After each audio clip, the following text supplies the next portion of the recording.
Welcome to the CDA Institute's Expert Series, the podcast that brings you in-depth conversations with the brightest minds in defense, security, foreign policy, and international relations. Each week, we delve into the most pressing issues facing our world today.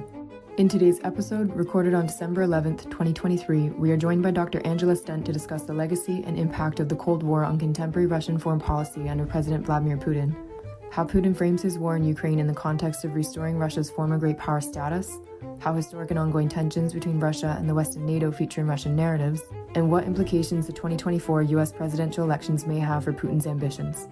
Dr. Stent is a distinguished expert on Russian foreign policy and has published several award-winning books on the subject, including for her latest book, Putin's World, Russia Against the West and With the Rest. Dr. Stent is Senior Advisor to the Center for Eurasian, Russian, and East European Studies and Professor Emerita of Government and Foreign Service at Georgetown University. She is also a non-resident senior fellow at the Brookings Institution and co-chairs its Hewitt Forum on Post-Soviet Affairs. From 2004 to 2006, she served as National Intelligence Officer for Russia and Eurasia at the United States National Intelligence Council. And from 1999 to 2001, she served in the Office of Policy Planning at the U.S. Department of State. This is the Expert Series. Dr. Stent, thank you very much for joining us. So to begin with a broad question, how or to what degree did the Cold War and subsequent collapse of the Soviet Union influence Russia's current trajectory? During the Cold War, the Soviet Union, was one of the two superpowers. It was feared, it was respected, it had really divided most of the world up between the US and the Soviet spheres of influence. When the Soviet Union collapsed, all of that ended. So I would say, a major influence on today's Russian government is firstly that President Putin and many of those around him of his generation really don't accept the collapse of the Soviet Union. They think that somehow it was engineered by the United States and some of its allies. They're not willing to accept it because of its own internal weaknesses and the war in Afghanistan, which really bankrupted it. It did collapse. And so this influences the Kremlin today, because what Putin would like to do is to reverse the Soviet collapse. He doesn't regard this as something that was final. And so what we see happening, obviously, in the war in Ukraine and what we've seen in other things that the Russians have done, the war with Georgia, the creation of frozen conflicts in different parts of the post-Soviet space, that's a way of saying it's not over yet. And what Putin would like to do is to have Russia treated as the Soviet Union was treated during the Cold War, which is, as a great power, to be respected and to be feared, and to get the West to recognize that Russia has a right to a sphere of influence in both the post-Soviet space and probably now one can say in the former members of the Warsaw Pact. And that's clearly, something, a major driver of contemporary Russian foreign policy. Considering the growing divide between Russia and the West since President Putin's full-scale invasion of Ukraine, in your view, how or to what degree has Putin managed to leverage that divide in order to prosecute his war and duly bolster Russian influence in other regions of the world? So a very interesting consequence of the war in Ukraine has been that despite the Russian military losses and the poor performance of the military, Russia has in fact increased its influence with a number of countries in the global south. The impact of this war has been that large numbers of countries that are not aligned do not want to take sides in this war. I'm thinking about the BRICS countries, particularly India, Brazil, South Africa, obviously China. And to a large extent, they buy into part of the Russian narrative that the reason for this war is that the West was threatening Russia, that NATO was threatening Russia, and that Russia had no choice but to respond to it. And they have accepted that. And I think the other aspect of this that resonates with many countries in the global south is the criticism of the United States and saying, well, if you look at what the US did in Vietnam, in Iraq, in Afghanistan, how is that different from what Russia is doing in Ukraine? So the skepticism about the United States, I think, has also reinforced their unwillingness either to condemn Russia for what it's doing in Ukraine or to join in the Western sanctions. And I think the final point to make here is that a number of these countries see this as an opportunity to assert themselves more in the global system, saying that once this war is over, we won't have as much domination by the U.S. and its allies in terms of the global system and the rules, and that this has given them the ability to really to assert their own voices more. So what you do see here is many countries in the global South refusing to condemn Russia, and some of them almost siding with Russia in what it's doing because they are willing to believe that the West is at fault here. Earlier, you mentioned how Putin views the collapse of the Soviet Union as somewhat engineered by the West, and I'd like to expand a bit more on how Putin utilizes elements of that narrative and others in his framing of the war in Ukraine. So we often see in Russian narratives the framing of Russia as the victim and the West at fault for the war, at times going as far as to posit that the West provoked Russia and that NATO expansion threatens Russia's territorial integrity. So I was wondering, can you provide insight into why those narratives in particular feature so prominently in his reasoning and how they factor into Russia's post-Soviet foreign policy more broadly? Well, I think that, first of all, you have to look at Putin's background.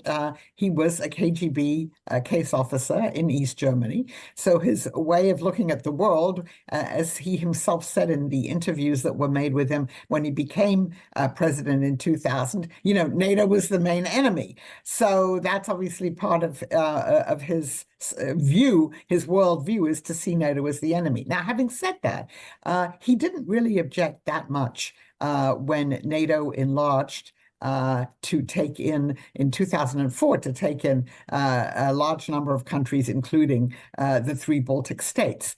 And so from Putin's point of view, NATO is a threat because if his major goal is to restore a Russian sphere of influence, or really in the case of Ukraine, to eliminate Ukraine as a separate nation or state. So the main threat that he sees from NATO is really making it much more difficult for him to achieve the goals of subordinating Ukraine, of trying to reverse the Soviet collapse.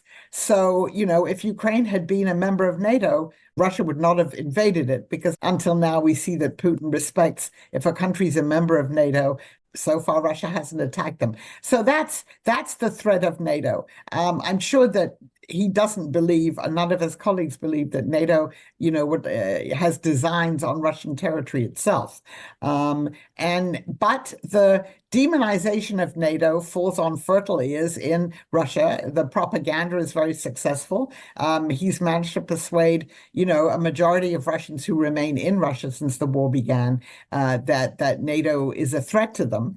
And also the idea that NATO is completely dominated by the United States is something else that's part of this narrative, not that the NATO states themselves really have any agency in what they do. In an article you co-authored with Fiona Hill earlier this year in Foreign Affairs, you state that the United States remains Russia's principal opponent, not Ukraine. Can you provide insight into how or if an ideological war between Russia and the U.S. serves as the backdrop to Putin's war in Ukraine, and perhaps how the 2024 U.S. federal elections might factor into Putin's calculus? If there is an ideological war between the U.S. and Russia, it's on the Russian side. I don't think the U.S. sees Russia as its ideological enemy. And in a sense, and this is different from the Cold War, Russia does not have an official ideology. What Putin now puts forward is Russia is the leader of the kind of conservative international, the traditional family values, that Russia is saving the rest of the world from, wokeness in the United States, in other European countries. So that certainly is an important part of the Russian narrative here.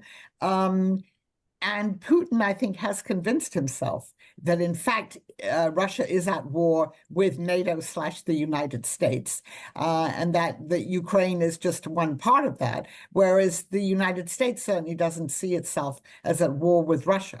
But this is how Putin has framed it, and he and his colleagues may well believe that is the case. Now, the 2024 election, from the Russian point of view, they're waiting to see what happens. They're hoping very much that Donald Trump will win the election. If you watch currently their TV shows, every time, Trump does well, or there's the huge debate that's going on in the US Congress now about whether the US should continue supporting Ukraine, providing funds for it, and the Republicans, many of them are against it. That's again something that is a source of great satisfaction for the Russians. So Putin in this particular war, I think, is awaiting what happens in 2024. And the Russians are hoping that if Donald Trump becomes president again, that U.S. policy toward Russia will change, and particularly that U.S. policy toward Ukraine will change, and that there won't be any attempt anymore to support Ukraine, and that therefore Russia will prevail in this conflict. Well, thank you very much, Dr. Stent. Your analysis has been very interesting and informative. And before we wrap up, I'm just wondering if there's any last insights you'd like to raise that you think are important for our audience to hear. Well, just that Putin seems to, at this point in time, to be feeling much more self-confident about the war and about Russia's prospects. And so, during 2022, when the Russian army was really not doing well, when the Ukrainians were able to take territory from the Russians, things didn't look so well for Russia. I would say at the end of 2023, if you put together the disappointing results of the Ukrainian counteroffensive that began in June, and then you take doubts both in the United States and in Europe. There are crucial votes coming up this week in December, both in the European Council about continuing support for Ukraine and in the US Congress. If you put that all together, and the fact that the Russians appear to be doing better on the battlefield than they were before, things are looking up for Vladimir Putin and the Kremlin in a way that maybe we wouldn't have thought possible at the beginning of this year. Dr. Stent, thank you again for your analysis. That's all for this episode of the Expert Series. To learn more about the CDA Institute, you can visit our website at cdainstitute.ca or subscribe to our newsletter. Thank you, and we hope you'll be joining us next time.